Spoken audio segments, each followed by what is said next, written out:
പിണറായി സർക്കാരിന്റെ നവകേരള സർവേ ഹൈക്കോടതി റദ്ദാക്കി.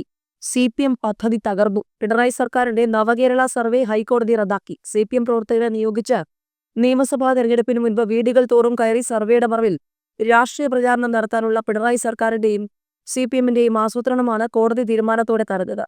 KSC നേതാക്കളാണ് ഹർജിക്കാർ. ഹൈക്കോടതി ചീഫ് ജസ്റ്റിസിന്റെ ബെഞ്ചാണ് വിധിച്ചത്. 20 കോടി രൂപ ചെലവിൽ 80 ലക്ഷം വീടുകളിൽ നേരിട്ട് സമ്പർക്കം നടത്തി വിവരം ശേഖരിക്കാനെന്ന മറവിൽ പിണറായി സർക്കാരിന്റെ നേട്ടം പ്രചരിപ്പിക്കുകയായിരുന്നു പദ്ധതി. ഇതിന് നിയോഗിക്കുന്നവരെ പോർട്ടൽ വഴിയാണ് തിരഞ്ഞെടുത്തത്. CPM DYFI നേതാക്കളെയാണ് ഇതിനായി വിനിയോഗിക്കാൻ കണ്ടെത്തിയത്. ഏതായാലും കോടതി പറഞ്ഞത് ഇങ്ങനെയാണ്: സർവേ നിയമവിരുദ്ധം, ധനകാര്യ വകുപ്പിന്റെ അനുമതിയില്ല, ബജറ്റ് വിഹിതമില്ല. പ്രതിപക്ഷത്തിന്റെ ആരോപണം പൊതുഖജനാവിന്റെ ദുർവിനിയോഗം. പ്രതിപക്ഷം നേരത്തെ ചൂണ്ടിക്കാട്ടിയത് നഗ്നമായ അധികാര ദുർവിനിയോഗം. സംസ്ഥാന സർക്കാരിനുള്ള ചോദ്യങ്ങൾ, ഇടതുമുന്നണിക്കുള്ള ചോദ്യങ്ങൾ തീരുന്നേയില്ല. ആന്റണി രാജുവിന് കനത്ത തിരിച്ചടി. ശിക്ഷ റദ്ദാക്കില്ല, അയോഗ്യത വരും.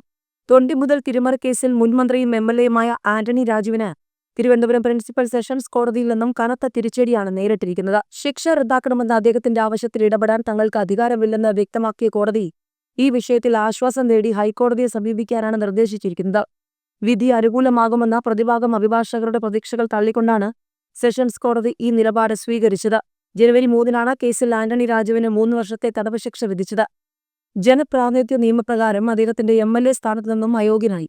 വിചാരണ കോടതി ശിക്ഷ നടപ്പാക്കുന്നതിന് നൽകിയിരുന്ന സമയപരിധിക്കുള്ളിൽ മേൽക്കോടതിയിൽ നിന്നും സ്റ്റേ വാങ്ങാൻ സാധിച്ചില്ലെങ്കിൽ ആന്റണി രാജുവിന് ജയിലിൽ പോകേണ്ടി വരും. വരാനിരിക്കുന്ന തെരഞ്ഞെടുപ്പുകളിൽ മത്സരിക്കുന്നതിനും ഈ വിധി വലിയൊരു തടസ്സമാണ്.